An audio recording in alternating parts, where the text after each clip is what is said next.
sobre las clasificaciones y habíamos visto,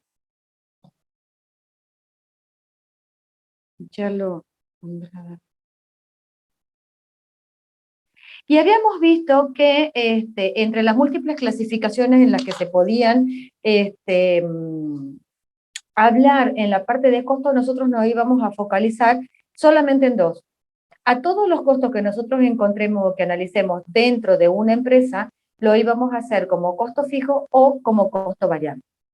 Bien, entonces, ayer habíamos visto como una introducción, digamos, al concepto, cómo se los representaban, cuáles eran más o menos los más, rubros más representativos, y habíamos hablado un poco de cómo se lo podría representar gráficamente.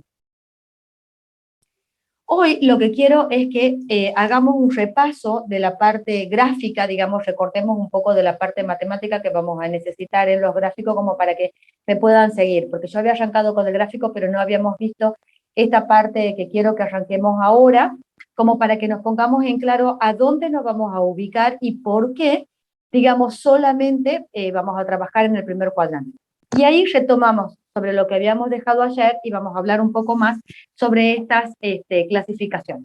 Fíjense, lo que quiero repasar con ustedes es esta parte de la matemática, que es que son los ejes cartesianos, digamos, que es el lugar en donde nosotros vamos a representar todos los costos. No solo vamos a representar los costos, sino que también vamos a representar las ventas y vamos a representar el punto de equilibrio. Entonces, quiero que nos pongamos de acuerdo cuál es la variable, qué es lo que significa y por qué utilizamos solamente el primer cuadrante. Bien, recordemos lo que eran estas dos líneas, digamos, estas dos rectas que representaban los ejes cartesianos. Se cortan en un solo punto, que es en el 0, y al cortarse solamente en un solo punto, me forman una cruz que tiene 4 cuadrantes.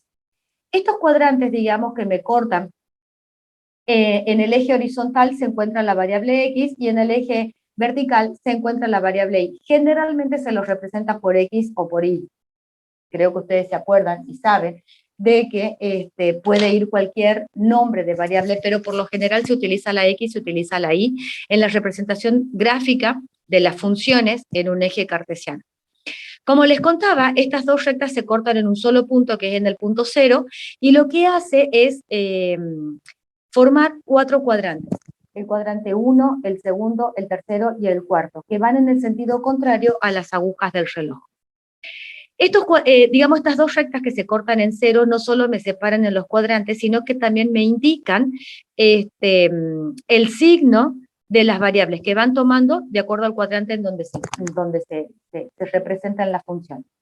En el primer cuadrante, tanto la variable X como la variable Y son positivas. En el segundo cuadrante, la variable X es negativa y la variable Y es positiva. En el tercer cuadrante, ambas variables son negativas, y en el cuarto cuadrante, la variable Y es negativa y la variable X es positiva. Bien, la variable X en matemática, nosotros la representábamos cuando estamos hablando de una función. Cuando nosotros hacemos el pase de una ecuación a una función, ¿sí?, esa representación nosotros la podemos hacer con estas dos variables. Esta variable X es la variable independiente y la variable Y es la variable dependiente. ¿Por qué X es la variable independiente? Porque no sé si ustedes se acuerdan que cuando nosotros trabajamos con una función, supongamos que sea una función lineal.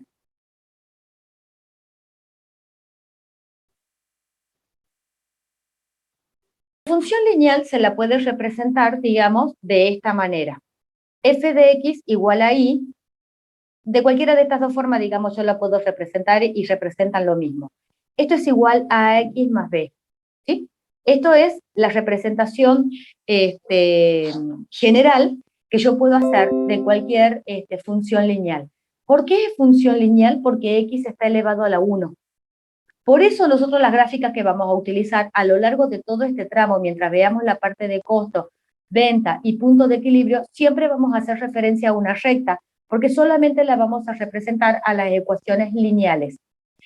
Este tipo de razonamiento da lugar, digamos, para que yo pueda representar no tan solo una función lineal, sino también una función cuadrática, una función bicuadrática, el razonamiento sigue siendo el mismo. Lo que pasa es que para evitar una complejidad, que en este caso no les sumaría a ustedes mayores conocimientos, solamente vamos a utilizar la función lineal, pero se aplica a cualquier tipo de función que yo lo pueda representar en un plano. Cuando nosotros teníamos una ecuación de este tipo que la queríamos representar gráficamente y la pasábamos a una función, nosotros armábamos una tablita, que esta era una forma muy práctica y muy simple de poder representar. Entonces casi siempre elegíamos valores alrededor del 0, cosa de que yo pueda ver el comportamiento de la función alrededor del 0, establecía estos 5 pares ordenados y después lo que hacía era unirlos a esos puntos de acuerdo a la dirección o de acuerdo a la pendiente que podía tener esta función lineal. ¿Ok? ¿Qué hacíamos en esta tabla? Primero le asignábamos valor a X y de acuerdo al valor que tomaba X, veíamos qué valor podía tomar Y. Por eso X es la variable independiente, porque es la primera que toma el valor. De acuerdo al valor que toma X, recién analizo qué valor toma Y. Por eso Y es la variable dependiente, porque depende del valor que toma X. En la parte de costo que nosotros vamos a empezar a analizar ahora, solamente nos vamos a mover en el primer cuadrante, pero la variable X, que eso lo quería dejar aclarado, va a estar representado por la variable Q. ¿Qué es lo que me indica la variable Q? La variable Q me va a estar indicando la cantidad de unidades producidas. Y la variable Y va a estar representado por el símbolo peso, el cual es el monto del costo que yo esté calculando. Por ejemplo, si yo estoy calculando el costo fijo, esta variable en pesos me va a estar representando el costo fijo. Si yo estoy calculando el costo variable, este signo lo que me va a estar indicando es ese costo variable. Y si yo estoy analizando ya una gráfica, porque después las unimos a todas en el costo total, me va a estar representando el costo fijo, el monto del costo fijo, del costo variable y del costo total. Pero Q siempre me va a estar representando la cantidad de unidades producidas. ¿Y por qué solamente nos vamos a manejar en el primer cuadrante? Nosotros no vamos a trabajar ni en el segundo, ni en el tercero, ni en el cuarto. Solamente nos vamos a mover en el primer cuadrante. ¿Por qué? Porque tanto la variable Y como la variable X van a ser positivas. O sea, nosotros no vamos a analizar en el caso de que el monto sea negativo, o en el caso de que la cantidad de unidades producidas sea negativa. ¿Se imaginan el por qué, digamos, no vemos valores negativos? ¿Qué les significaría para ustedes que estas dos variables tomen el valor negativo? Porque daría lo mismo que sea negativo o cero, es decir, como que no producimos menos 100. En cambio, si no producimos nada, sería igual a cero. Exactamente. Va por ahí. ¿Quién opina otra cosa? Y que no puede haber menos cantidad de menos 4 de algo. Claro, no puede haber menos algo de cero, digamos. Exactamente. Nosotros acá estamos analizando las cantidades de unidades producidas físicas, o sea, que se llegaron a fabricar. ¿Qué es lo que me dijo alguna vez un alumno allá en el tiempo, digamos, sobre el valor negativo? Me decía que podían representarse en valores negativos, por ejemplo, las unidades defectuosas, que podía ser otra visión. Pero acá nosotros estamos contando las cantidades de unidades que se están produciendo. Después analizamos las que son defectuosas, las que cumplen con los requisitos para poder venderlos al público, porque hasta incluso si tiene un pequeño error, digamos, esa unidad producida, ¿qué puedo hacer con esa? ¿La tiro? No, Venderla a bajo costo. vender el caso. Exacto. Exactamente. Exactamente. O sea, no es que yo la desecho, porque lo negativo con respecto a la cantidad de unidades producidas tiene que ver que, primero, el razonamiento de ustedes es el correcto. Yo no puedo producir menos 5 unidades. O yo produzco, o no produzco nada, o empiezo a producir cantidad de unidades positivas. ¿Sí? Ahora, si esas unidades positivas que yo voy produciendo están bien, están en condiciones, cumplen con los requisitos de calidad para que yo lo pueda vender, eso ya requiere otro análisis. La unidad ya fue producida, ¿ok? Yo la puedo ver, puede tener algún error, puede tener algún defecto, pero ya está producida, o sea que es una unidad positiva de producción. ¿Y por qué en el caso, digamos, por eso solamente vemos el primer cuadrante? Y en el primer cuadrante está incluido 0, ¿sí? Porque puedo no producir nada. Eso es lo que me representa el valor 0. ¿Por qué el símbolo peso, digamos, los montos, yo solamente voy a analizar en el caso de que sean positivos? Porque, ¿qué me representaría un monto negativo? Lo que me estaría representando desde el punto de vista contable vendría a ser la inversión. ¿Sí? Todo lo que es negativo es lo que todavía yo no estoy llegando a cubrir con la producción que yo voy generando. Entonces, vengo de menos hacia más. Pero nosotros no vamos a analizar acá la parte de costo, ni la parte de punto de equilibrio, ni la parte de venta con la inversión incluida. Porque sería como un poco más engorroso, tendríamos que hablar de la amortización, tendríamos que hablar del aporte societario, tendríamos que hablar de un montón de otros ítems que no sumarían a lo que yo quiero que ustedes entiendan de punto de equilibrio. ¿Me entiende? Eso es más que nada hacer un análisis desde el punto de vista de un cash flow, en donde yo necesito hacer un cálculo de inversión antes de que la empresa empiece a funcionar. Y ahí es donde yo hago un cálculo estimativo de los costos, un cálculo estimativo de las ventas, y haría un cálculo estimativo también sobre el valor neto de mi rentabilidad, digamos, o la tasa interna de retorno. Entonces, es como que ya se mezclaría mucho, digamos, y se mezclarían todos los conceptos. Tendríamos que hablar de un cash flow que sería un poco más complejo de entender. Por ahora, solamente quiero que nos centremos en dos grandes variables, el costo y la venta. Y en base a esas dos variables que vamos a calcular, se establece el punto de equilibrio. ¿Está claro, chicos? Esta parte, ¿tienen alguna pregunta? ¿Ese sería el punto de equilibrio entre oferta y demanda? No, el punto de equilibrio pasa dentro de la empresa y solamente lo analizo desde el punto de vista del costo y de la venta. ¿Dónde está inserta la empresa? Eso se llama mercado. Cuando ya terminemos de ver esta parte, o sea, qué es lo que pasa adentro de la empresa, ahí ya la vamos a estudiar a la empresa desde el punto de vista de la definición de sistema, y ahí vamos a ver a dónde está inmersa y cómo me afecta ese tipo de mercado al cual pertenece dentro de la empresa o cómo tomo las decisiones. Ahora, les voy a aclarar para que no se confundan, digamos, porque hay un criterio desde el punto de vista de administración de empresa con respecto a la definición de mercado. Y hay otro criterio con respecto a lo que significa mercado desde el punto de vista y estrictamente analizado de economía. Y a veces cuando utilizamos la palabra mercado tenemos que tener cuidado porque no sabemos a qué lado se refiere. Sí, solamente al lado del consumidor, porque nosotros estamos acostumbrados a escuchar estudios de mercado. Y un estudio de mercado es lo que estudian los administradores de empresa el análisis del consumidor. En cambio, desde el punto de vista económico, el mercado confluye las dos fuerzas, tanto la oferta como la demanda. En cambio, el estudio de mercado para una administración de empresas solamente estudia la demanda. Por eso hay que tener cuidado a lo que se refiere y desde qué análisis y de dónde estamos parados para definirlo a ese mercado.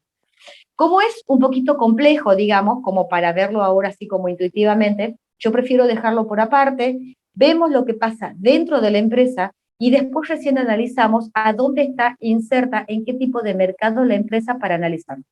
Pero el punto de equilibrio solamente se lo analiza dentro de la empresa y en base a dos variables, el costo y la venta. ¿Ok? Puedo borrar la pizarra, ¿verdad? Sí, profe.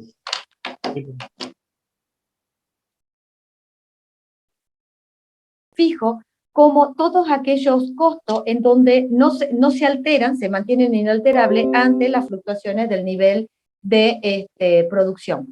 ¿Sí? Entonces nosotros habíamos visto que el alquiler era uno de los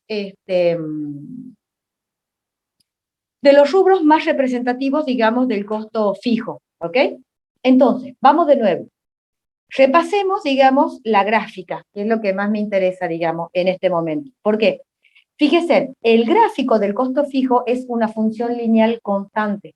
¿Por qué? Porque yo una vez que lo establezco a mi costo fijo, que en este caso, digamos, en el ejemplo, nosotros lo vemos que es igual a 1.000.000 de pesos, como un número simbólico y representativo, ¿sí? Fíjese que se mantiene inalterable ante las fluctuaciones del nivel de producción. Una empresa nunca es estática y nunca produce siempre exactamente lo mismo. Puede aumentar un poco más su nivel o puede bajar, puede ir y volver sobre diferentes valores, digamos, hasta establecerse en un monto preciso, pero siempre está cambiando. Ahora, todos aquellos costos que se mantengan fijos ante la fluctuación del nivel de producción, lo vamos a clasificar y están dentro de lo que es el costo fijo. Acá quiero que no se confundan porque suelen confundirse, igual en la parte práctica ya lo vamos a ir analizando, eso no se hagan problema, suelen confundirse ¿en qué sentido? En que relacionan el costo fijo con un monto fijo. O sea, como que todas las veces que tenemos que pagar un servicio, es siempre el mismo monto. O, por ejemplo, con la periodicidad en el pago. Si yo todos los meses pago lo mismo, eso quiere decir que es fijo. No. La clasificación del costo fijo está relacionado pura y exclusivamente con el nivel de producción. Si tiene relación o no tiene relación. Si no tiene relación ante los cambios, por ejemplo acá, fíjese, si la empresa no está produciendo nada, mi costo fijo es 1.000.000. Si la empresa produce 5.000 unidades, mi costo fijo es 1.000.000. Si produce 10.000 o si produce 15.000 unidades, mi costo es 1.000.000. No cambia con respecto al nivel de producción. Eso es lo que yo voy a representar y voy a clasificar los distintos costos que tenga la empresa dentro del costo fijo. Y el alquiler, que era un rubro muy utilizado, digamos, en la empresa, que nosotros ayer lo estábamos viendo, que era representativo del costo. ¿Por qué? Porque una vez que yo decido alquilar un espacio para la actividad que sea, al dueño o a la dueña de esa propiedad no le interesa si yo estoy produciendo, no le interesa si yo estoy produciendo mucho o si estoy produciendo poco. Yo, los 5 o los 10 de cada mes, ese alquiler lo debo pagar. Por eso el alquiler venía a ser como uno de los rubros que mejor representa este costo fijo. O sea, si yo no estoy produciendo nada, yo pago el alquiler. Si yo empiezo a producir y produzco 5.000 unidades, 10.000 o 15.000, a mí no me van a aumentar el alquiler. No me aumenta porque yo estoy produciendo más y tampoco me bajan el monto si yo estoy produciendo menos. Yo establezco el monto con la propietaria o con el propietario y establecemos los parámetros. Dentro de 6 meses se actualiza, dentro de 12 meses se vuelve a actualizar, el contrato se vence a los 2 o a los 3 años, eso ya lo pactamos por aparte. Pero el 5 o el 10 de cada mes, yo debo pagar ese monto independientemente de lo que pase en el nivel de producción dentro de la empresa. Al revés de este análisis que estamos haciendo, sí. Consulta. Consulte. Si yo, por ejemplo, aumento mi producción de 5.000 a 10.000 y para Sí. ello tengo que alquilar una máquina más y póngale 2 empleados más y bueno, Sí. obviamente materia prima para producir. ¿Cómo Sí. se encuadraría eso? ¿En costo variable o costo fijo? Si, por ejemplo, si vos necesitas Pero una si es compra, corto tiempo, por ejemplo, si es a 6 meses, yo voy a aumentar mi producción 6 meses nomás, no más. claro, si vos aumentás solamente por 6 meses, me has dado pie para que te dé un ejemplo, que me ha pasado hace muchos años. Ya saben, chicos, que si se corta, ingresamos de nuevo al mismo link, ¿sí? Ese ejemplo que vos me estás por decir es una decisión crucial, digamos, que se presenta en muchas empresas. Mira, yo hace muchos años, cuando había empezado a trabajar allá en el tiempo, que fue mi único trabajo en relación de dependencia, dicho sea de paso, resulta de que esta empresa ya tenía establecido su nivel de producción, ¿sí? Y ahí yo entendí lo que significaba el techo, digamos, con respecto a la producción. Vos tenés una determinada capacidad, porque las máquinas, vos la podés hacer funcionar, digamos, si la máquina está pensada para que trabaje, no sé, 16 horas, listo, tiene que descansar las otras 8 horas para que al otro día vuelva a arrancar. Hay máquinas muy específicas y muy puntuales que pueden trabajar las 24 horas del día, los 365 días del año. Aún así, vos tenés una capacidad operativa con la maquinaria que vos tenés y con el personal que vos tenés. ¿En qué encrucijada te podés encontrar con una empresa en marcha, sobre todo si es una empresa de productos alimenticios? Podés tener un cliente circunstancial, que es en el caso de una empresa que yo estaba trabajando que producía productos alimenticios. Resulta, entre esos productos estaban los grisines. Ellos tenían una sola máquina que necesitaban un solo empleado que guíe el envase, digamos que lo envolvía. ¿Vieron cuando van a comer? Hay 3 grisines en un envasecito. Ese envase, digamos, lo guiaba una persona y la máquina funcionaba sola. Ya sabía que lo tenía que poner a los 3, lo cerraba y lo tiraba en un canasto. Pero tenía una capacidad. Y este cliente que les había gustado ese producto necesitaba por única vez comprar una cantidad, como para que se den una idea. Si fabricaban, no sé, 50 cajas de grisines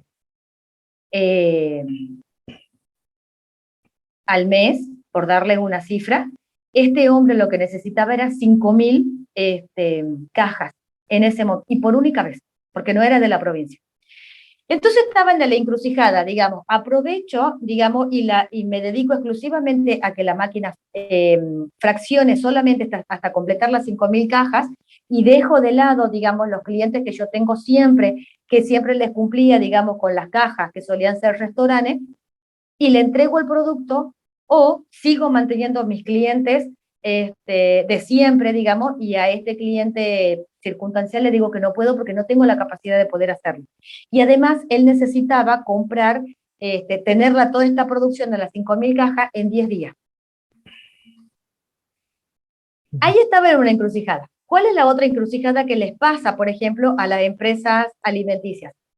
Cuando tenemos fechas que son cruciales, por ejemplo, cuando es ahora Pascua, cuando tenés las fiestas de fin de año, o cuando son, por ejemplo, el Día de la Madre, que son fechas puntuales en donde hay muchísima gente que quiere comprar tu producto, pero vos no tenés la capacidad como para poder responderle a esa demanda que a veces se triplica o se cuadruplica, pero por un periodo.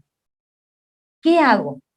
Compro todas esas máquinas que por el resto del año capaz que ni siquiera las llegue a utilizar, contrato más personal solamente por ese periodo, o, si puedo, voy estoqueando el producto, contrato circunstancialmente un personal por esa fecha y sigo trabajando después operativamente con la capacidad que tengo. ¿Entendés? Esas son decisiones que a medida que vayamos avanzando con las clases te vas a dar cuenta si te conviene o no te conviene. Hay alternativas en el medio y una de esas alternativas es decir que no, porque no tenés la capacidad operativa. Por ejemplo, en otra empresa que también producían alimentos, resulta que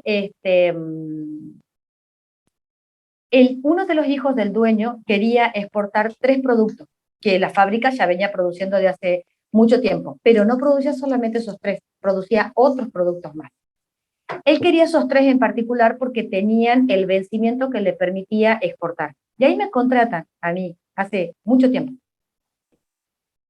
Y resulta de que cuando yo ya me empiezo a interiorizar de la fábrica, de los costos, de cuál era el producto, del packaging y cuál era la idea y todo lo demás, parte de la elaboración de mi sugerencia, digamos, ¿dónde tenía el cuello de botella? Que la fábrica tenía una capacidad y exportar, ellos no habían dimensionado la cantidad que significa exportar afuera, porque no es que yo tengo un cliente que se me suman 5.000 unidades más o 10.000 unidades más. Estamos hablando de llenar un contenedor. Si ustedes cierran un solo trato cuando van a exportar, cuando hablamos de productos alimenticios, estamos hablando de contenedores. No estamos hablando de que es un único cliente al que yo le voy a vender 100 o 1.000 o 5.000 unidades. Estamos hablando de una cantidad que es totalmente desproporcionada a lo que la fábrica produce diariamente. Eso fuera de escala, digamos, que se ha producido, en ese momento ellos no lo habían contemplado. Para que se den una idea, si cerraba el trato con un solo cliente y en el mejor de los casos tenía que cerrar un solo contenedor, tenía que cerrar la fábrica a todos los clientes que tenía por un mes para poder llenarlo. Para que se den una idea, esa era la escala. ¿Sí? Y es más, las personas que ellos tenían contratado no sabían trabajar con esas máquinas nuevas que era para un producto de exportación. O sea que además tenían que capacitar a personal o contratar personal capacitado para que la fábrica cierre por un mes y puedan cumplir con un único cliente afuera. ¿Y qué hacían con los otros empleados por un mes? O sea, a esa escala, digamos, vos tenés que sentarte y plantear primero tu ingeniería de infraestructura de fabricación dentro de la empresa para recién pensar en esa otra escala, por ejemplo, ¿sí? Y en algunos casos, digamos, a veces la idea puede ser buena, a veces la idea te puede cerrar por muchos lados, porque hasta incluso con un único cliente, cerrándola a la fábrica, vos podés ganar 10 o a veces 20 veces más de lo que ganaría funcionando normalmente. Pero los costos que te puede generar... A mí me ha pasado un caso en mi trabajo. Yo Sí, trabajo en el ingenio acá en Monteros, en el sector usina, digamos, hago mantenimiento eléctrico. sí. En la fábrica había una máquina que producía las bolsitas de azúcar para los bares. Ah, sí, los sobrecitos. Y exactamente. Entonces producía cierta cantidad de cajas por día. Y Ujú, nosotros le habíamos planteado al jefe de ese sector que ujú. alterando un par de cosas en la máquina podríamos hacerla producir un poco más. Por decirlo en promedio de 10 cajas más por turno. Ah, Y no quería. Ha dicho que con lo que producía la máquina era suficiente, porque el cliente sí. se mala costumbre y después exige más. Ah, Y, y ¿por qué? nosotros decíamos, ¿por qué? Y, y él nos decía, porque si yo le paso a vender 20 cajas, le vendo a un X precio. Si yo le vendo Sí, 30, le tengo que rebajar un poco más el precio por la cantidad de mayor. claro, Y después, dice, ellos van a terminar eh, vendiéndolo ellos por su cuenta el producto y no me lo van a sí, comprar a mí. Entonces iba a pasar eso que usted dice. Después va a terminar dedicándose a venderle a un solo cliente y ese cliente se va a encargar de repartirle a los demás bares. Y bueno, claro.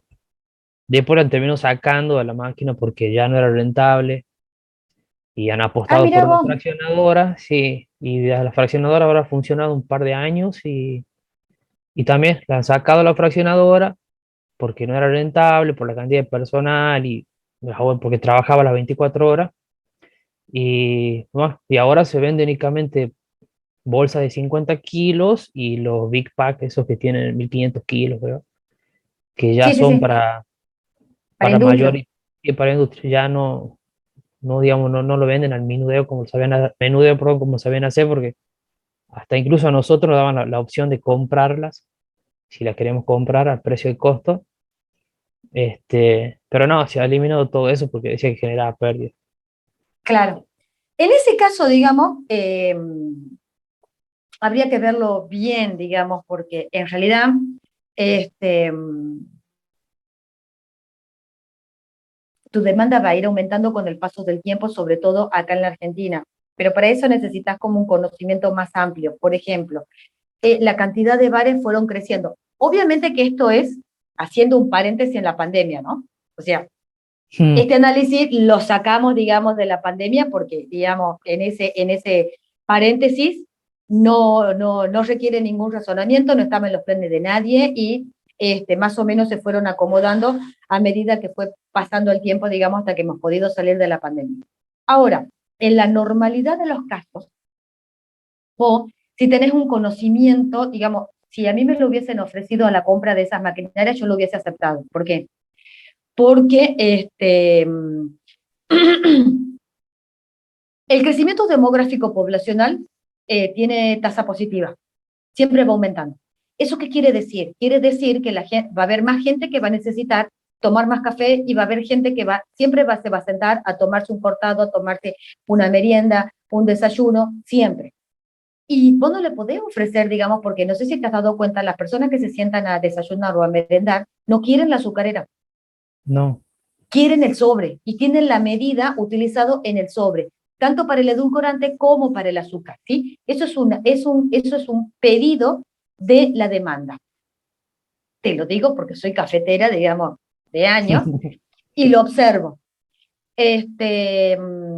Entonces, es cierto, capaz que a la escala, digamos, o el margen de ganancia que puede ser lo redituable, venderlo a granel, no sea lo mismo que en el envasado, pero nunca pierdas de vista que en el envasado vos podés ganar mucho más por cantidad que de unidades, digamos, que por volumen. Porque vos para fraccionar, digamos, capaz que necesitas, no sé, con una bolsa de 50 kilos podés fraccionar una cantidad, nunca me fijé cuánto pesan las bolsitas, cuánto tienen. Creo que 20 gramos, 20, 25 gramos, no me acuerdo cuánto es. Imagínate cuántas podés hacer, ¿me entendés? Entonces, es más, si vos tenés ya los clientes, digamos, cubiertos, y esto en el caso que estés en el rubro, obviamente, ¿no?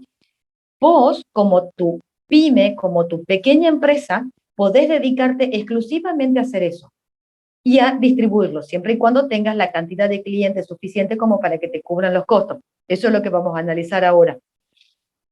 Y hasta incluso lo puede tercerizar la empresa si es el ingenio el que está produciendo su propio azúcar. Y se lo manejan comunidades distintas. ¿Qué es lo que pasa en los ingenios? Ponen a una sola persona a cargo de la venta de todos esos productos. Entonces, como que te satura. ¿Me entendés? Vos deberías tener una persona que se encarga de la distribución de los sobrecitos, otra persona que se encarga de la fracción por kilo, otra persona que se encarga de la fracción por bolsa de 50 y así. ¿Me entendés? Entonces los manejas como si fueran negocios independientes dentro del mismo ingenio. Entonces, vos en ese caso te podés ahorrar, porque vos decís, bueno, tengo 4 empleados que se encargan. Pero resulta de que cada uno de ellos va a hacer que esa pequeña parte dentro de la empresa funcione como debe ser. A mí me suena más a que este hombre no quería tener ese problema porque no lo manejaba o porque no lo conocía, más que porque no sea rentable. Habría que analizarlo mucho más en detalle, digamos. Pero porque te cierra por todos lados.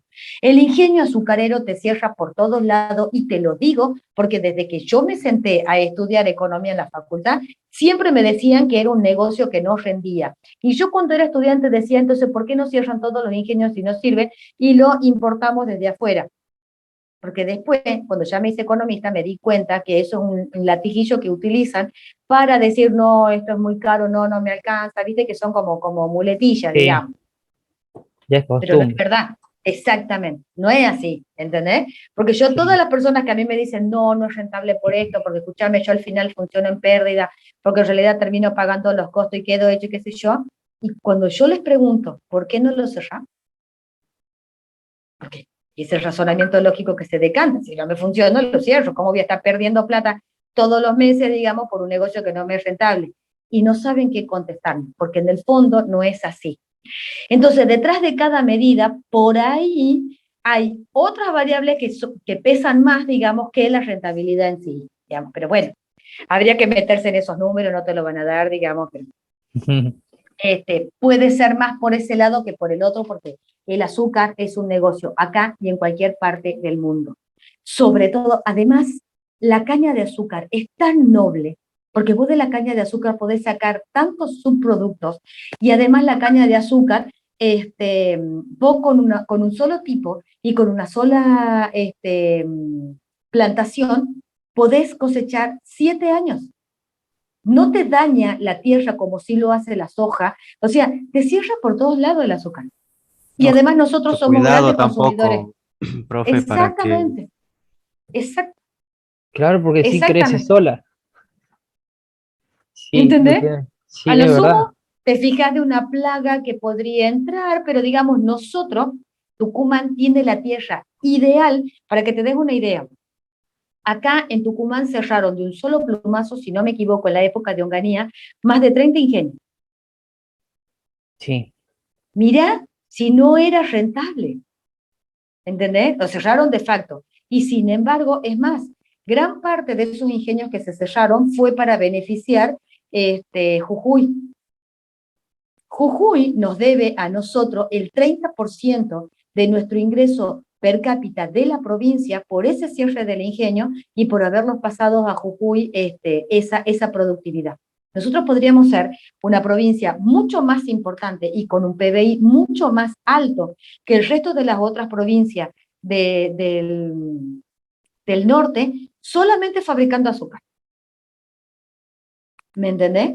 O sea, cuando vos te abocás a un negocio, lo estudiás, te pones a analizar y hacer las proyecciones, en base a eso, digamos, vos siempre vas a ser como más preciso en acertar, digamos, en la predicción. Pero volviendo a lo que estaba hablando con tu compañero, que yo hablaba sobre ese cuello de botella, porque él me preguntaba, ¿me conviene comprar las maquinarias y contratar más personal si es que yo por 6 meses solamente voy a tener este excedente, ¿sí? ¿Cómo me afectaría, digamos, mi costo? Ponele que vos decidas comprarlo y la decisión sea sí, sí me conviene, porque yo por 6 meses puedo hasta incluso tener un margen de utilidad que lo podría haber tenido en mi funcionamiento normal por 1 o 2 años. Entonces, digo, hago la inversión. En ese caso, digamos, yo tengo que empezar a desglosar qué es lo que voy a comprar. Por ejemplo, si nos abocamos exclusivamente a la maquinaria, ¿sí? Lo que va a hacer es, me afecta mi costo fijo. Yo venía funcionando con un costo fijo de 1.000.000. Lo que va a hacer es saltar a 1.300.000, por ejemplo, por darle un ejemplo. Entonces, pasa de ser un costo de 1.000.000 a ser un costo de 1.300.000. Y sigue fijo. ¿Me entendés? Si además de comprar, digamos, una nueva maquinaria, debo aumentar mi costo variable, lo que va a hacer la curva, digamos, en vez de estar en esta posición, lo que hace es moverse para acá. ¿Me entendés? O se mueve para acá. Depende, si yo aumento o disminuyo, qué es lo que voy a ir haciendo. O sea, cambia, produce un salto en mi recta del costo fijo y del costo variable hacia arriba. ¿Me entendés? Y se queda de nuevo en esa misma posición. O sea, la definición sigue siendo la misma.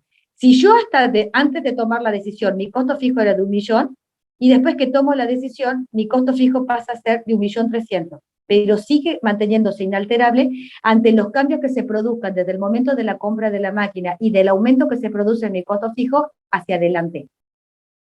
¿Me entendés? De la misma manera sería si, por ejemplo, decido tercerizarlo. No, si lo tercerizás ya sale de tu empresa. Ya no te Ya afecta no. tu costo, ¿entendés? Porque ya no pasa dentro de tu empresa, sino que justamente pasa dentro de otra empresa que vos la tercerizás para que se haga problema por ese caso. Bien. ¿Entendés? Además, de Bien. acuerdo, por ejemplo, de cómo lo tercerizás. Ponele, si vos tercerizás una parte, digamos, y qué sé yo, vos podés tercerizar una parte que te fabrique tu materia prima. Por ejemplo, Arcor. Arcor, cuando recién había empezado, ellos no tenían ingenio, no tenían su propia fábrica de su packaging, nada de esas cosas. Lo tercerizaban. Entonces, ellos compraban el azúcar, ellos compraban el envase, ellos compraban. ¿Qué hicieron con el paso del tiempo? Lo empezaron a fabricar, empezaron a comprar ingenios y a tener su propia azúcar. Arcor tiene sus propios ingenios, entonces ellos se autoabastecen de una de las materias primas más importantes de fabricación, que es el azúcar. En ese caso te altera, digamos, tu materia prima, porque ya pasa a ser un costo mucho menor. ¿Entendés? Si yo me la produzco, me la estoy comprando yo, digamos, entonces prácticamente mi costo por el azúcar es totalmente distinto cuando yo lo tercerizaba, o sea, cuando lo compraba de afuera. Lo mismo que en el packaging. Si yo le compraba a uno tercero, mis costos eran más altos que cuando yo me lo fabrico. ¿Entendés? Y al revés también. Desde el momento en el que, porque depende qué es lo que querés tercerizar. Si vos, por ejemplo, querés tercerizar el envío, porque no te conviene porque vivís renegando que se rompe el vehículo, los choferes no cuidan el vehículo, entonces siempre tenés problemas con ello, o que han chocado, o que, le digo a la sevillanista, hacha de piedra, cualquier empresa que ellos hagan las entregas en el interior y problemas resueltos, por ejemplo, ¿sí? O simplemente un flete, si es cercano, digamos, al lugar en donde vos estás y le entregas el producto. Entonces, en ese caso, digamos, en particular, capaz que te resulte un poco más caro uno de los rubros que vos tenías dentro de tu empresa, que pasaba a ser una parte de costo fijo y una parte de costo variable. La compra del vehículo es costo fijo y el combustible es variable.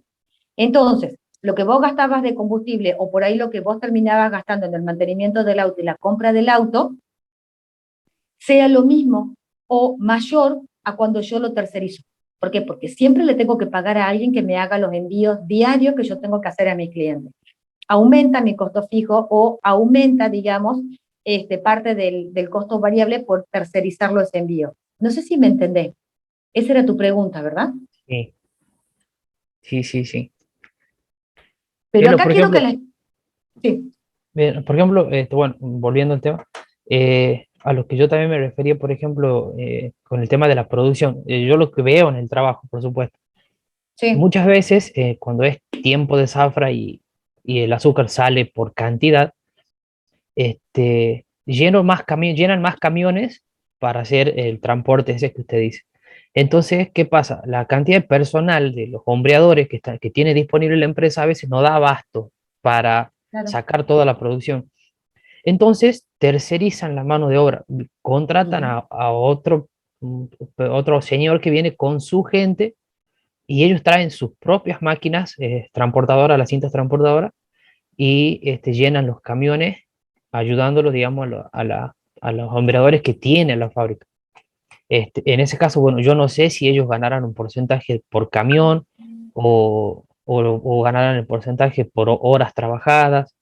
Yo creo que sí, creo que le pagaban por horas, que bueno, porque había una queja de que era poco, parece la paga.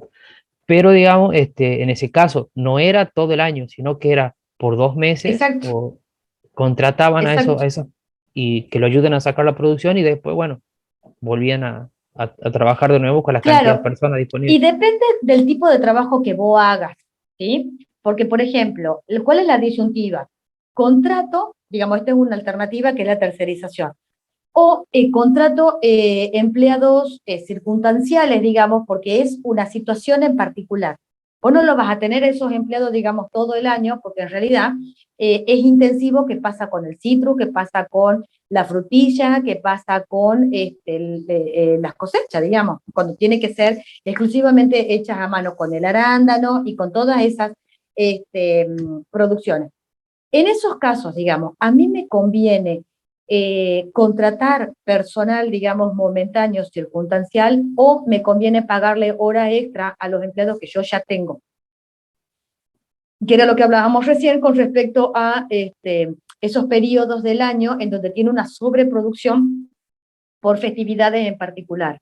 Entonces, ahí es donde a veces se ponen una disyuntiva, porque, por ejemplo, un técnico en higiene y seguridad nunca va a sugerir, digamos, que se pasen una determinada cantidad de horas extras con un personal, porque vos tenés una determinada capacidad de producción. Y si estamos hablando de un sobrepeso que vos tenés que cargar por un periodo de tiempo, aumentar ese sobrepeso, digamos, sería contraproducente porque ahí podrías tener un accidente de trabajo y te saldría más caro el collar que el perro. ¿Entendés? Sí, Entonces, sí, por eso en esos casos, digamos, sí te conviene contratar esta tercerización como la que vos me acabas de decir. bien. Bien, Eso entonces, sería, profe, más o menos como pasa para Navidad, Año Nuevo, que en los locales, en los negocios contratan gente para esas fechas. exactamente, ¿entendés? Generalmente contratan personas que, qué sé yo, están estudiando o que todavía no les hace falta trabajar durante todo el año, pero que quieren tener su plata, qué sé yo, para comprar regalo, para... Entonces contratan generalmente noviembre y diciembre, y capaz que hasta parte de enero porque es hasta Reyes. Ahí es donde se produce la masividad. Para el Día de la Madre también es otro día, porque, por ejemplo, suelen contratar por ese mes de octubre a mayor personal, ¿me entendés? Porque las ventas se disparan de determinados productos. En la parte de la fabricación, por ejemplo, cuando es Pascua, también, porque no comemos huevos de Pascua todo el año. Y no tomamos Ujú. sidra todo el año. No comemos pan dulce todo el año, ni budín todo el año. Aunque lo podríamos hacer, pero no. La mayor compra se produce en esa fecha, ¿entendés? Por los juguetes, por ejemplo, cuando es el Día del Niño, cuando es Navidad, pero sobre todo cuando es Reyes. Yo me enteré de estos números hace unos años atrás y el mayor aumento, la mayor compra, digamos, de juguetes se produce en Reyes, hasta incluso más que en Navidad. Ese número yo no lo sabía.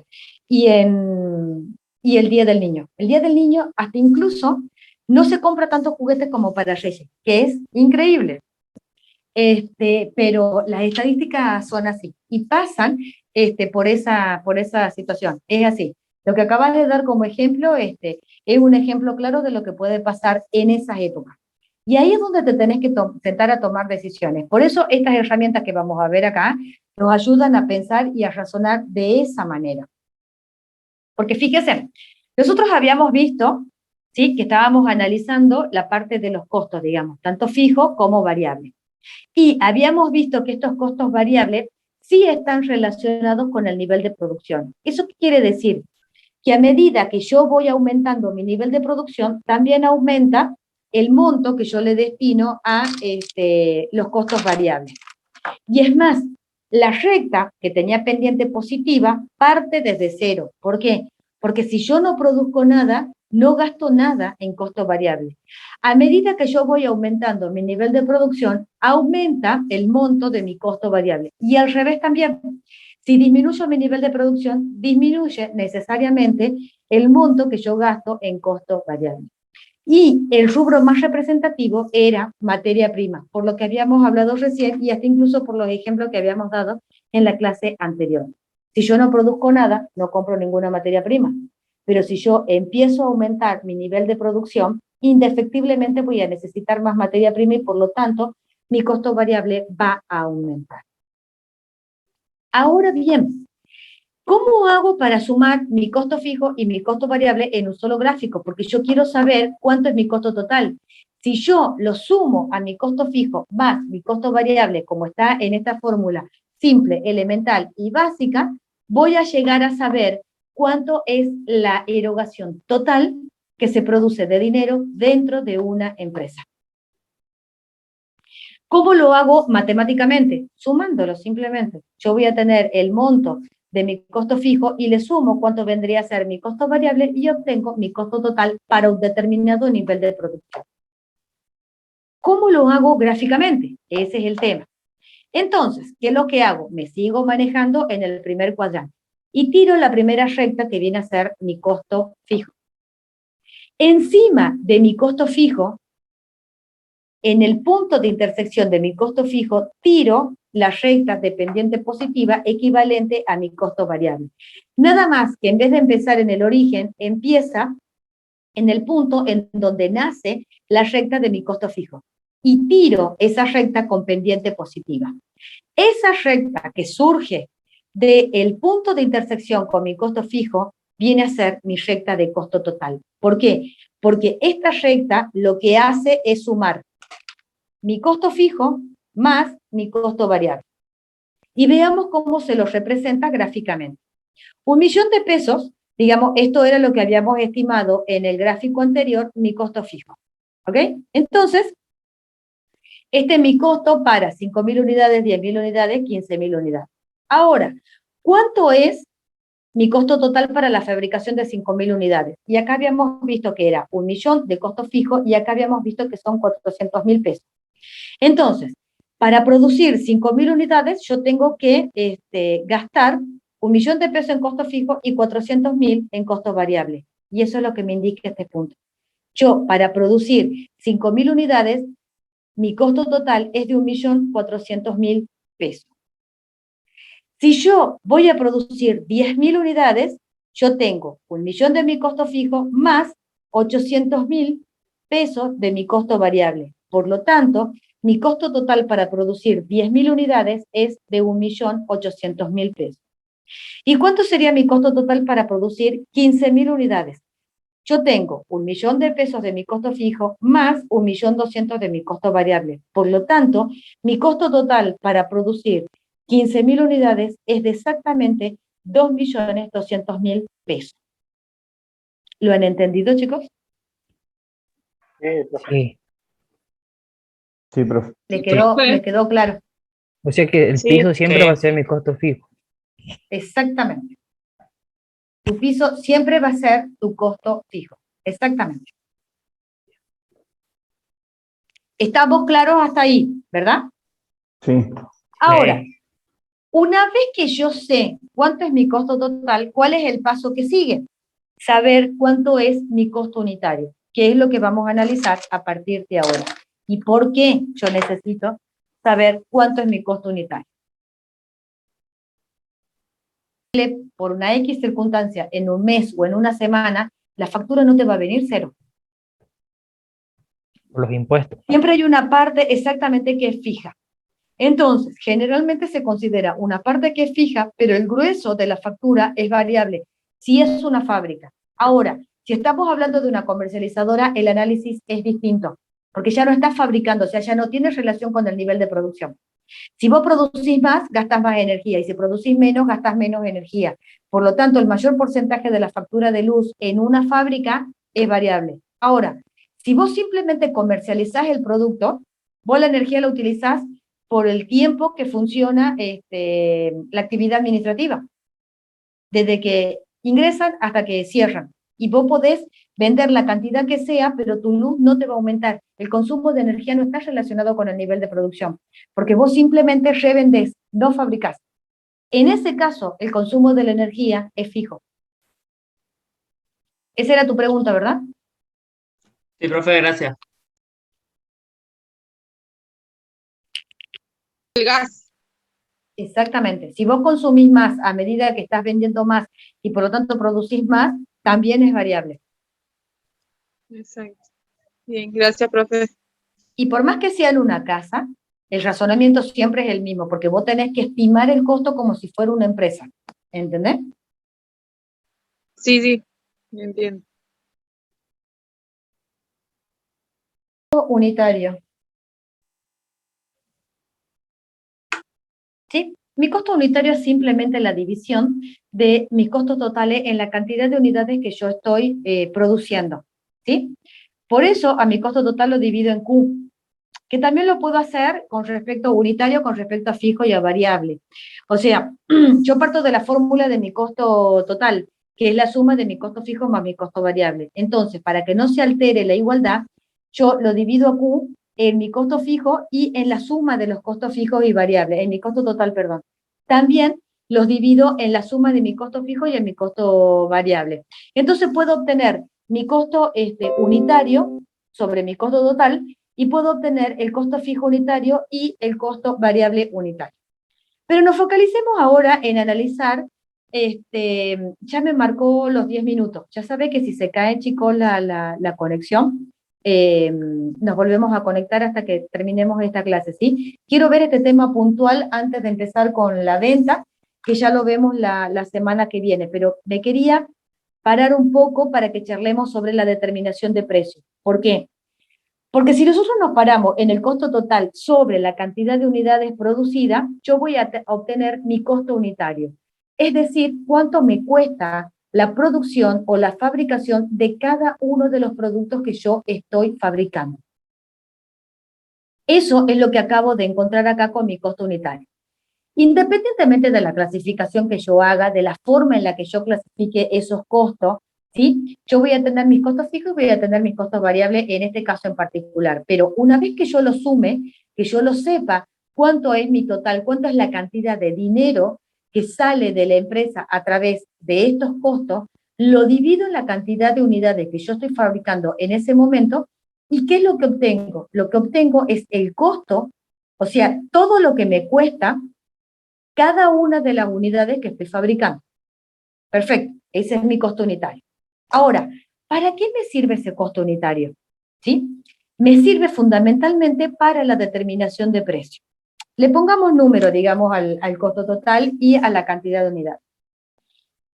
Nos llevemos del ejemplo que estábamos viendo anteriormente de los costos. Nosotros teníamos que el costo total para fabricar 15.000 unidades era 2.200.000 pesos. Entonces, si yo lo divido en la cantidad de unidades de producción en ese punto, son 15.000 unidades. Si yo divido 2.200.000 en 15.000 unidades, me sale que el costo de fabricación por cada uno de esos artículos es de 1.467 pesos. ¿sí? Entonces me sirve, digamos, para poder determinar mi precio. Y ahora les pregunto yo, si yo sé que mi costo unitario es de 1.467 pesos, ¿yo lo puedo vender a 1.200 pesos a mi artículo? Y no, No, tienen que ¿Por sacar qué? no ganancia. porque sería pérdida. Sería pérdida. Estoy vendiéndolo a No menos de cubre lo ni que yo siquiera. gasto en... No Claro. cubre el costo. Bien. Entonces 1.300 tampoco lo puedo vender, ¿verdad? No. Que no, No. ¿Lo puedo vender a 1.467 pesos? tampoco. Y Y no Sí, estás estaría pero generando no va a de, rédito, generar de ganancia. cero. Solo va a Exactamente. cubrir ¿Cuánto el costo. sería? Exacto. ¿Cuánto sería la ganancia acá? Ninguno. Cero. Exacto. Porque el costo. ¿Lo puedo vender a 2.000 pesos? Sí, Sí, ¿A 3.500? también. también. Sí, ¿Lo puedo vender a 7.000 pesos? Puede, Una puede. locura. sí, pero depende. Algunos La pueden gente no comprar, sabe. otros no. ¿A Puedo, qué pero suena no 7 debo. mil pesos? Puedo, Claro, pero ¿a no qué Depende de la debo. cara del suena? A estafa. cliente. Están robando sin arma eso. Depende del Suena a lugar. estafa, ¿verdad? Sí. Sí, Se no, puede, bueno, todo pero no se puede, tanto. No, profe. depende del producto Depende del lugar. también. Porque si vende un producto que es eficiente y lo puede vender al precio que vos quieras. Capaz que lo vale también, puede Y ser. no, Exactamente. no, más que nada, creería Con yo, un buen depende del precio. lugar y Yo del te vendo un servicio cliente. y yo pongo mi precio. Porque, por Es así. ejemplo, uno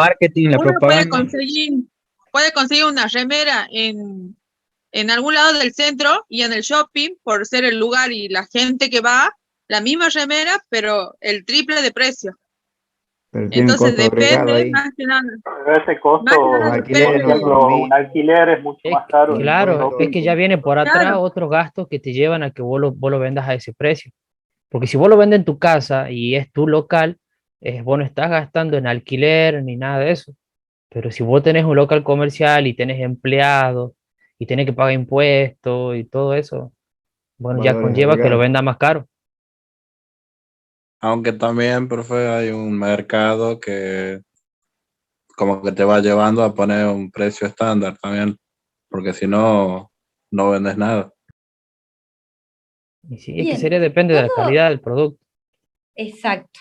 Pero pasa por otro lado también, digamos. Todos los razonamientos que ustedes hacen son perfectamente válidos y son correctos, ¿sí? Lo ven, lo pueden observar bien.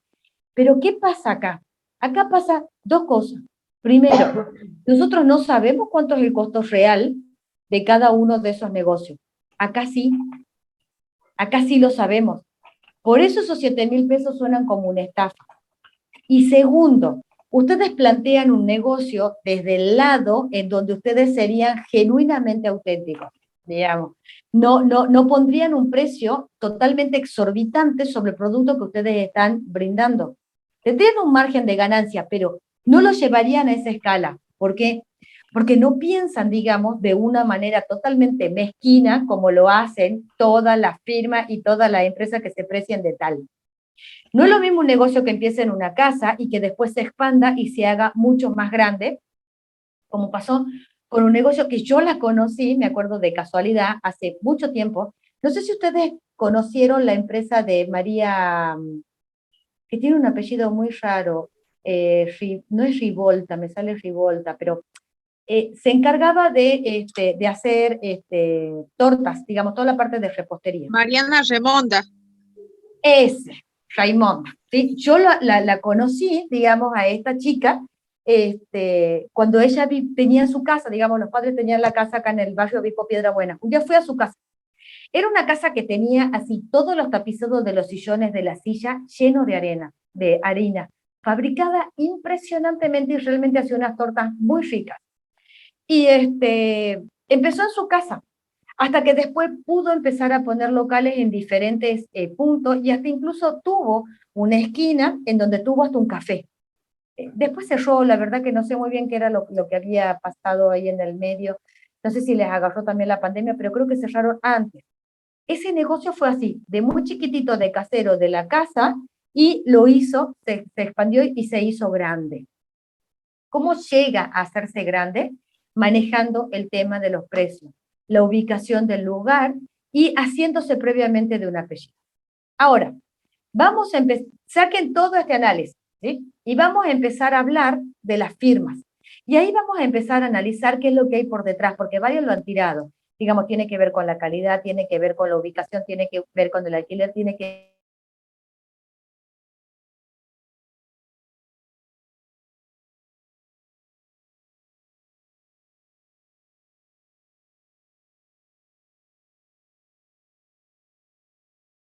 este tramo de la clase. Estábamos hablando sobre la determinación de los precios, ¿cierto? Bien, entonces nosotros decíamos, y ustedes opinaban acertadamente que el precio tenía que ver con una cuestión de calidad, tenía que ver con una cuestión de ubicación, tenía que ver con el tipo de mercado al cual apunta, tenía que ver con toda una cuestión de marketing, tenía que ver con toda un establecimiento de la marca, todo eso junto, ¿sí? Entonces, lo analicemos desde este punto de vista. Miren, yo acá les he puesto una serie de marcas y quiero que me digan si ustedes la conocen. ¿Conocen la marca Lacoste? Sí. Ropa. ¿Qué vende?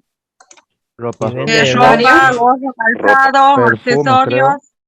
Rolex, ¿qué vende? Relojes. Relojes. Louis Vuitton, ¿qué vende? Ropa. Carteras. Accesorio. Y por ahí ropa.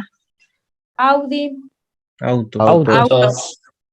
La Martina, Ropa, accesorios, perfume. Tiffany Todo para el Co, backyard. Es ropa. Joyas. joyas. Kennington, Ropa. También ropa. Ropa y accesorios también.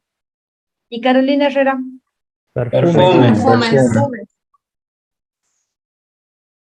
Marcas hace falta que le populares. diga nada. Todo caro. ¿Sí? No hace falta que le diga. Ustedes saben, digamos, qué es lo que hacen. ¿Ok? Leyeron Profe. el nombre y ustedes, sí. Como para agregar, comentarle una vez el profesor del terciario, Sí.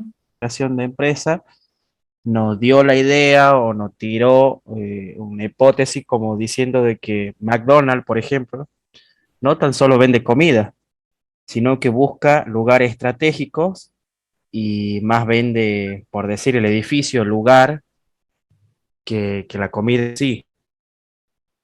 No sé qué opina usted Claro, de eso. claro, no se ubica en cualquier lado. Eso lo dijo una vez el que compró, digamos, la marca McDonald's. Él lo dijo en una reunión. ¿Ustedes saben a lo que me dedico yo?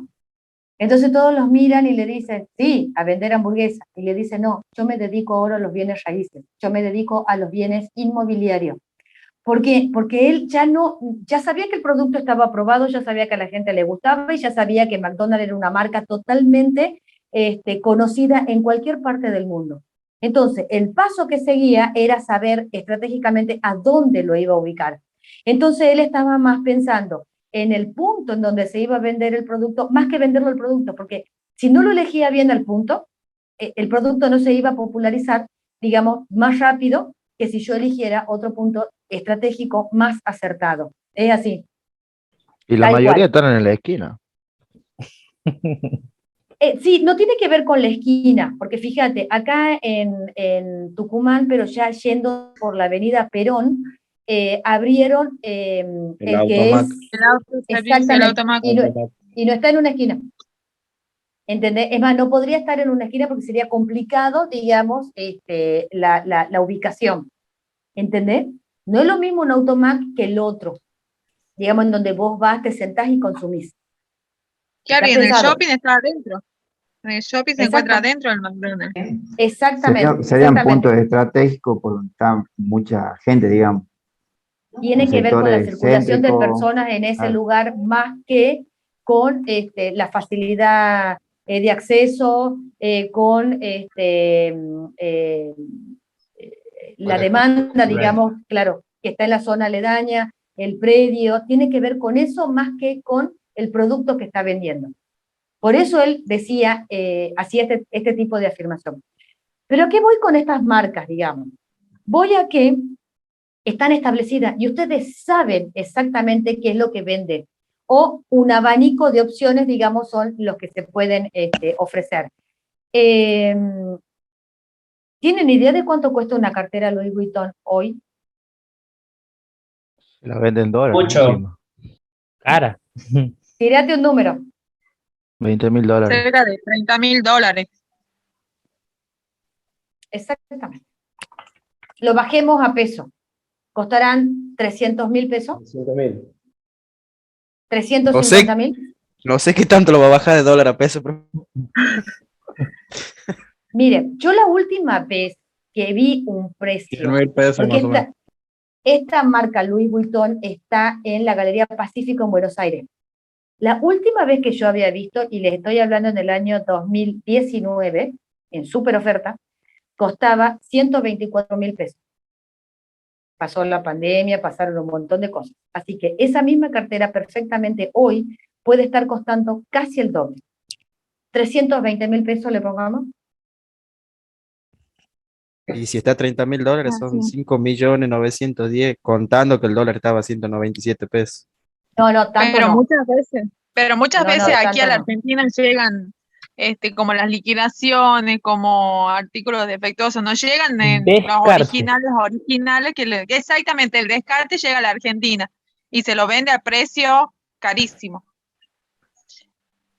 Sí, digamos. Como pasa con los iPhone, de la misma manera. Exactamente. Sí. La marca Louis Vuitton, todas estas marcas cuidan su prestigio. ¿Sí? Lo que llega acá no es como una especie de outlet. Lo que llegan es fuera de temporada.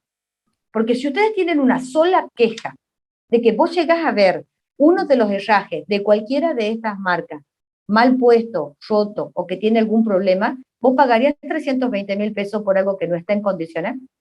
¿O sería mucho más exigente? No. Claro.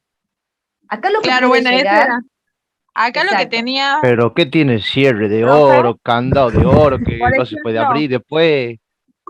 Profe, a mí Sí. me ha pasado, por ejemplo, acá en la tienda XL, donde venden carteras, Sí. ellos tienen, en otro lado puedes comprar la imitación también de XL, pero la tienda en por sí, donde venden original de XL, tienen un sello adentro de la cartera. ¿Qué había pasado? Yo había comprado una cartera y a la semana se ha roto la tira. Entonces yo fui a reclamar y las mismas empleadas abrieron el forro de la cartera para ver si tenían el sello y automáticamente me la cambiaron por una nueva. Claro. Imagínate si vos pagás 320.000 pesos, 380.000 pesos por una cartera que se te salió el adornito que tiene el cierre. Claro, me muero. ¿Entendés? Me muero con Exacto. lo que sale, me muero. ¿Entendés? Y me lo cambiás. Por eso estas marcas llegan a ese nivel y te pueden cobrar esa plata. Y hay gente que está dispuesta a pagar esa plata, tiene que ser en excelentísimas condiciones. Si vos te compras un par de pendientes, por ejemplo, tienen un número de cuánto puede costar unos pendientes de diamantes de Tiffany & Co. Sí, profe, hay un peluche que vale 3 millones de Louis Vuitton. Y va a haber gente que lo va a pagar, te aseguro. ¿Cuánto puede costar? Gente ya Unos con recursos pendientes. superiores, ¿verdad, profe? 280.000 pesos. Uh-huh. Sí, exacto. Por ahí sí. Obvio. ¿Cuánto cuesta un Rolex? Uno baratito, ¿no? No le estoy hablando. Sí. 540.000 pesos. Sí. ¿Cuánto cuesta un Audi? Ahí me matan porque yo de auto... 7 millones. 7, no, más. millones de Queda pesos. corto con 7. Entre 8 y 10. 10 millones para arriba. Sí, usadito 2008 va a Un conseguir. Amarok vale 8 millones. Un Amarok. Ya Lo redondeamos en 12 millones. 2015. ¿Le parece? Sí. 10 millones el más barato que he encontrado. Estaba hablando de dólares. Bien, perfecto. Disculpa, es que estamos en la clase acá y no hablamos en la moneda nacional, hablamos de la moneda de afuera, está bien. Bien, entonces, ¿por qué? Ustedes me dirán, pero ¿y qué es lo que tienen estos productos? Porque está de sentado que todos los productos estos son de buena calidad, ¿cierto? Sí. Se supone, porque eso es lo que vale. Es más, se lo cambian por otros si efectivamente se dan cuenta que tiene algún pequeño detalle, digamos, que no condiga con la barbaridad de plata que yo estoy pagando por esto, ¿cierto? Bien, es más, tienen hasta el recambio automático. No sé, el engarzado no funcionó bien, la piedra no pegó bien, 10.000 cosas. Pero si llega a pagar algo así por un par de pendientes que yo he pagado 280.000 pesos, a mí me lo entrega, no sé, en una caja de terciopelo. Tiene que ver con el posicionamiento de la marca, tiene que ver con un estudio de mercado en donde ellos saben que hay personas que están dispuestos a pagar ese producto. Porque, a ver, chicos, estas son cifras que están fuera del alcance, no sé, tenemos que trabajar para comprarnos un artículo de cada una de estas marcas, no sé, 10 años de nuestra vida. Y aún así no sé si llegaríamos a tener un Audi, ¿ok? Entonces, y 10 y hasta incluso 20 años de nuestras vidas para poder comprarnos un producto de cada uno de estos, sin gastar Profe, ¿y nada. eso no será por culpa de la misma Argentina por estar la moneda devaluada? Porque capaz que en otros países no es tanto la diferencia. No, comprar unos pendientes Tiffany & Co. es caro en cualquier parte del mundo. ¿Sí? Comprarte un reloj Rolex es caro en cualquier parte del mundo. O sea, no es que los europeos todos tienen un Rolex en la mano. No. Estos son marcas caras acá y en cualquier parte del mundo y en cualquier moneda. Que para nosotros pueda ser un poco más caro, es cierto, pero es menos caro, pero eso no quiere decir que no sea caro en Europa o en cualquier parte del mundo. ¿Sí? Si no, todos andarían en auto Audi. ¿Me entendés? Acá estamos hablando de marcas puntuales que apuntan a un sector y a un target social económico alto. No medio alto, alto. Porque para que vos puedas gastar una cartera de 320.000 pesos y un reloj de 540.000 pesos, estamos hablando de que todo lo que está por detrás, o sea, tu casa, el barrio donde vivís, el trabajo que tenés y el resto de las otras cosas que tenés, están a ese nivel. A ese sector es el que apuntan todas estas marcas, ¿sí? Entonces, ¿cómo llegaron a vender un producto que está totalmente fuera de escala de lo que nosotros pensamos? Porque ellos han invertido y han puesto todo todas las herramientas marketineras, todas las publicidades que ustedes se puedan imaginar, no tan solo para posicionarla a la marca, sino para vender la idea de que ese producto es de excelente calidad y además, desde el momento en que ustedes compran uno de estos productos, pertenecen a ese tipo de clase social. Todo eso hicieron estas marcas. Porque si ustedes se ponen a ver y se ponen a analizar otras marcas que están por debajo, son de la misma calidad. Solo que tienen algunos detalles, como lo que acaba de decir su compañera, los tienen las marcas que forman parte de este rubro a diferencia del resto. La gente está dispuesta a pagar este precio porque es lo más parecido a formar parte de ese estatus social. ¿Ok? Eso es lo que está en el fondo. ¿Cuánto cuesta si yo he usado productos de buena calidad, si tengo un negocio en un lugar más caro o más barato, si tengo personal más capacitado o menos, si tengo una lámpara, si les invito un cortado cuando me van a comprar, si tienen servicio postventa?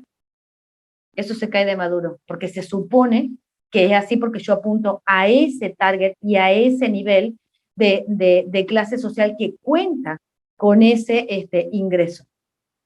¿Ok? Todo lo que tiene por detrás ya lo hicieron, ya la marca está establecida y ya es sinónimo de calidad para todos en la cabeza, por más que no lo hayamos visto nunca y por más que no lo podamos comprar nunca, pero sabemos que existen y es más, sería nuestra ambición poder llegar a comprar alguno de estos productos. Ahora, le hago la siguiente pregunta. ¿No le hemos quedado cortos con 7.000 pesos? Y sí, puede ser también, Capaz profe. que sí. Por los impuestos. Por los impuestos, todo. El costo fijo, digamos, el costo unitario es mi piso. Profe, Yo, a partir, una pregunta, el tiempo que yo tarde en fabricar ese producto también puede impactar en el monto del precio final, no, ¿o no? no, porque si vos te por querés ejemplo, comprar una Ferrari sí, hecha con los detalles que lo personaliza solamente para vos, y a vos te dicen tenés que esperar 9 meses, ¿vos lo esperás? y bueno, si me quiero comprar una Ferrari, yo le espero 2 años, en ese caso. ¿Ok? Exacto. A Por eso eso te era lo que digo, iba. todo el análisis que nosotros hicimos acá no importa. Porque cuando vos estableces la marca, cuando vos estableces el sinónimo de calidad y cuando vos apuntás a ese tipo de mercado y has logrado posicionarte, el resto ya no importa. Claro, porque Ni la siquiera mayoría de el esas tiempo. marcas, por ejemplo, resaltan que su trabajo es artesanal. Entonces, por eso demoran más, porque tienen las piezas hechas a Entre, mano y entre todo, ¿no? otros mitos, ¿entendés? Ujú. El mito, por Sí. ejemplo, de la coca, que el jarabe de fabricación solamente lo conocen 2 personas, eso quedó establecido como un mito urbano. Forma parte de ese marketing.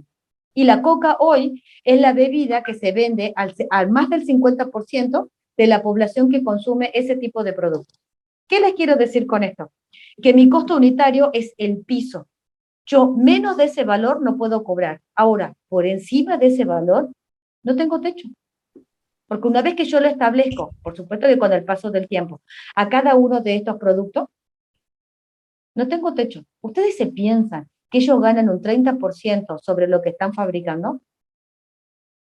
Deben ganar No, mucho más. No, Más del le 100%. no, el 300%. 150% es poco. Y Por ciento. de 1000%. En muchos casos. Ya está establecido. Yo solo me dedico a entregar, ya no me dedico a vender. ¿Ok? Bien, dejamos la clase acá y los veo la semana que viene. ¿Ok? Bien, profe. Bien, profe. Muy bien. Que tenga buen fin de semana. Nos vemos. Fin de Fin de semana. semana. Felices Hasta luego. Pascuas, que lo